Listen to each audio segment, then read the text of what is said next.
If I could tell you that there was a magic pill that you could take that would increase your productivity at work, right? It would reduce your anxiety, it would fight your fatigue, it would increase your mental stamina, your mental clarity, enhance your creativity. All these things sound great, right?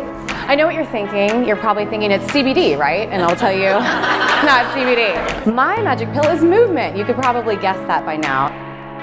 We're all so busy, right? When do we have time to actually move? We're at work, we're in meetings all day, and when we're in meetings, we're normally stuck sitting in meetings, and we feel that feeling of being stuck. I want to tell you about this study that was published in Harvard Business Review. What they did was they interviewed hundreds of professionals across industries, across professions, and what they found was that on days that these employees intentionally moved at work, they left with feelings of greater job satisfaction, smoother interactions with their coworkers, increased productivity, and better time management than on days when they didn't move at work.